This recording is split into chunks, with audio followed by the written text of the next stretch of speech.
first chance I'd had of any rugby for 3 weeks, I think. But I must admit, it didn't grip me. It was a match that I wasn't I wasn't gripped by at all. So, yeah. How about you? Yeah, I mean, Cass were only really any good at all for the first sort of 5 to 10 minutes of each half, but outside of that, it just felt like the Giants were the better side, like they were gonna win fairly comfortably, which they did in the end. I mean, Greg Eden's error that led to the try for Leroy Cudjoe. That was probably a decisive moment, wasn't it? Because the Giants then went back to back with the long range try from the kickoff, which was a nice try, and then they sealed the game really as well not long after that with the Latelli try from the little kick through. A classic Giants try this year, that one. So, yeah, and it sort of felt like maybe in the second half it was reminiscent a little bit of the Magic Weekend game for Cass when they played Leeds and their defence just sort of evaporated in the second half, and it felt a bit like that in this one as well. Is where I see it. Yeah, no, I think you're right. I think also with what Mark says, it did feel like Huddersfield were always just ahead and had just a bit more, and then obviously that pulled away to being quite a bit more. Yeah, they scored. I mean, the Louis Senior was mentioned there by Mark as well, weren't it? I thought his opening try, the one where good work through the hands through the Huddersfield attack and then diving finish for him, was a good score. And to be fair, his solo try, his second try, was pretty good too. That was when Cass kind of started kicking short kickoff after short kickoff, and it wasn't really coming up for them. Well, that one literally didn't come up for them. It fell nice for Senior, and he picked it up and raced the distance, and I think he had a star showing. I was going to say, I think it's certainly the best game I've seen him have.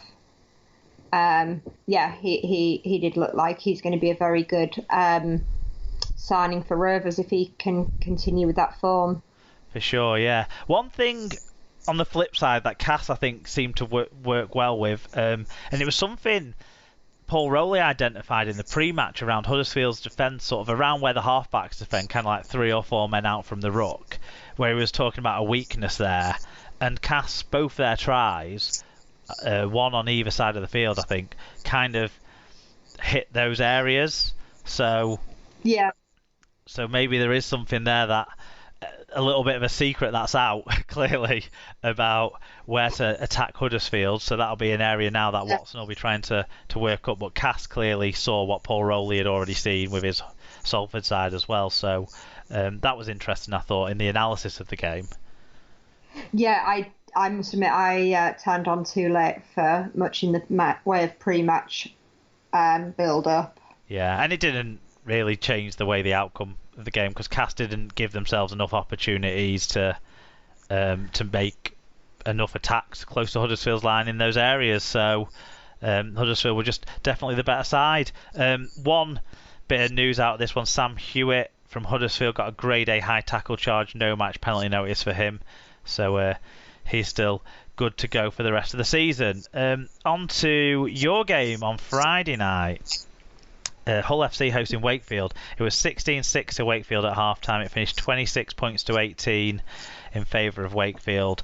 9,165 was the crowd. Liam Moore was the referee. In terms of the team stats, nearly 200 more metres for Wakey made it a better average gain with an extra break and 2 more tries for them as well, despite falling under the 90% team tackle success rate, where Hull were actually 3.8% better on that count. So one area Hull did win this match.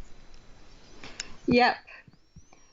Individually for the winning Wakefield team, it was Lewis Murphy with a mere 3 tries, 7 tackle busts, 212 metres. I mean, that's a low return for a winger against Hull, isn't it? Well, exactly. Call yourself a decent winger. Lee Kershaw with 1 try, 139 metres. Jack Croft with 126 metres. and Tinari Rona with 108 metres. In terms of the losing Hull team, it was Chris Satai with 1 try, 7 tackle busts, 123 metres and 2 clean breaks. Danny Houghton with 1 try assist, 52 tackles. Liggy Sow, 43 tackles, 7 tackle breaks and 100 metres. And Brad Fash with 42 tackles, of which 10 of them were marker tackles. Yeah, I think you can say from those numbers it wasn't necessarily a lack of effort for Hull, but Brandon Dawson's B Dawson 1902 said, "It was nice for us to start playing in the 70th minute. Fucking embarrassing display. Why is that lad on loan Longstaff the only one showing the most desire? Well done on 150 games, Taylor. Hope it's your last." Mark W said that was without question one of the worst games I've ever watched. Let's leave it at that. I think he just said one of the games. I think that was the joke. Okay. He watched it, but there's nothing to really say.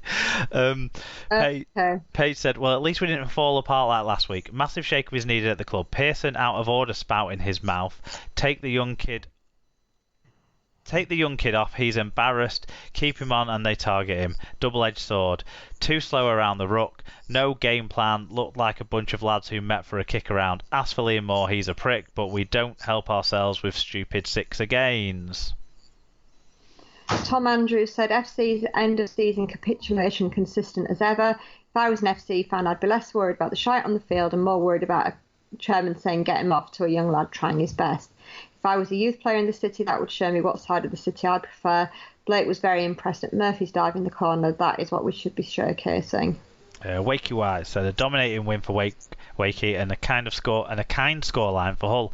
Wakey scored 5 and had another 4 close ones ruled out, whilst 2 of Hull's 3 tries were Wakey players failing to deal with hopeful kicks.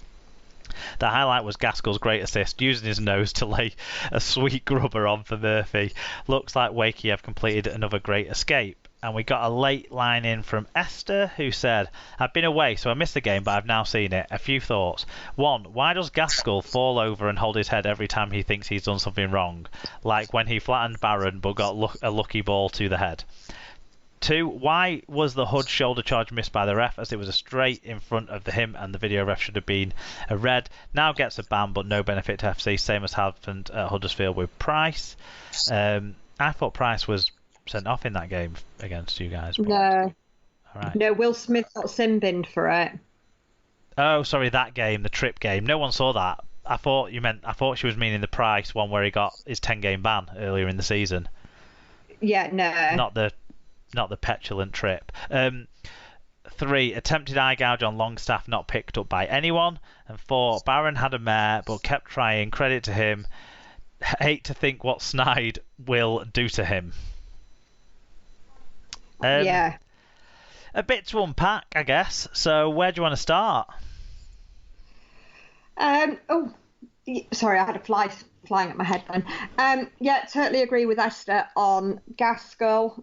Like, don't go taking a player out and then fall on the floor holding your head as if you're injured. That's just cheating.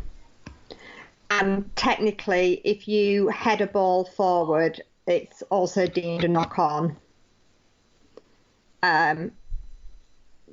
So I personally think that there's 2 reasons that try shouldn't have stood. I don't think he took anyone out, personally, from what I saw of it. But I am unclear on the head rule. I thought if it was kind of not on purpose, then it was play on if it came off the head.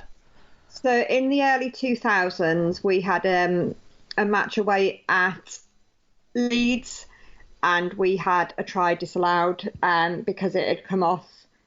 I think it had come off Paul King's head, and Steve Prescott scored it, and then everyone got the rule books out, and yes, a head does count as a knock-on. Weird. Yeah. Because it went to the video ref, didn't it? So yeah, we haven't had any kind of Steve Ganson apology for it being against the rules, so it's weird that. Yeah. Fair enough. Yeah, I also agree with the Hood thing. That you'd like to think that would have been picked up given the proximity of the referee and the touch judge. Well, we've all seen that now, hasn't it? Because it's been replayed a bit on the internet over the weekend. Honestly, when I was watching the game, I don't recall that incident, but I did watch it quite late on Friday after I got back from the Wigan game, and I was falling asleep. So if it happened like just around half time, either side of half time, that's when I fell asleep, just after half time. So maybe I didn't. Maybe I didn't see it. Happened just before half time. Right. Okay. Yeah, it does look clearly one missed by the officials. He's got a 3-game ban from the Grade D shoulder charge he picked up. I mean, he was out of control, weren't he? I've got no explanation for it. I don't know that he can't have been thinking about jumping into a player with his shoulder. So I don't know if he was doing something else and then ended up jumping the wrong direction. But it does, because it just doesn't look normal, does it? When you watch it, you just think, why has he done that? He wouldn't do that, but he has done that. Yeah. Yeah, so... do you think it would have made a difference? I've seen a lot of Hull fans saying probably wouldn't have made a difference, but kind of thing about that one. I don't know, it's hard to say, isn't it? Because, let's face it, against Castleford, they went down to 12 players and we just kept conceding during that time. But on the other hand, Wakefield are a different level of team. I've got no idea, is the honest answer. I feel like Hull at the moment are a team that you can't make any predictions about, really. No, and from what I recall of the game, it did feel similar a bit to Wakefield against Wigan, that they won in like effort and desire areas of the game, and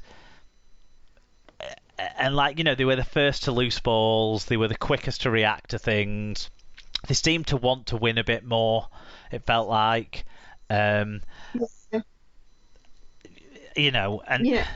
Injuries didn't help either team in the game, because Wakefield lost Jay Whitbread within the first 5 minutes. Hull lost Lovadua not long after that, I think, and they're doing it pretty tough. Injuries, we'll update a bit on that when we get to the end of talking about the game, but that probably threw off the game a bit. You guys probably had the worst of that. You had there was the concussion, weren't there? That concussion assessment as well. That meant the whole back line moved around when young Davy Litton came on. But actually, he looked quite good, whereas the young kid Barron did have a bit of a nightmare. But they kept saying, "Go on." Sorry, I was just going to say on the thing. There's a lot of people. Paige and Tom have both mentioned about the Adam Pearson thing. However, I would just say, like, if somebody had filmed me during the match, I was saying we need to get him off. Not because I'm saying he's crap or anything else, but saying for his protection, because Wakefield are doing the sensible thing of putting all the kicks to him. Let's take him off, because clearly our senior players weren't interested in shielding him. So you've got to do something for him as a player. So I don't think necessarily Pearson's saying it's all his fault, get him off so that he's, not on the pitch anymore. Yeah. We've got absolutely no context behind what he's saying. No, I mean, and that's a thing to unpack within the club, I suppose. If there is any issue with that, I doubt there is. I think he kept wanting to put in carries and stuff, didn't he? He didn't shirk from trying. Yeah, so exactly. And Sky kept talking about it, and sometimes when Sky keep talking about stuff, people get a bit bored of it or whatever. But I think they were making a really fair point about young Murphy. He had a mare, didn't he, in his first game? Yeah, and actually after the match, a lot of Wakefield fans came out and said that. Yeah, and if you look back, first game of the season, Sam Wood for OKR, it was his OKR debut, and he was atrocious against Wigan, but then he's had a pretty solid season for them after that point. Yeah, but Lewis Murphy's been fantastic since that first game against Leeds. Yeah, Kirk Yeaman had an awful first game for Hull, and look what he went on to do.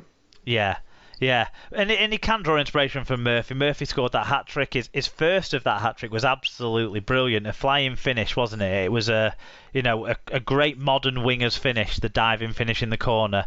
And he's in great form, so he deserves all the praise he's getting at the moment. He's in the Knights squad.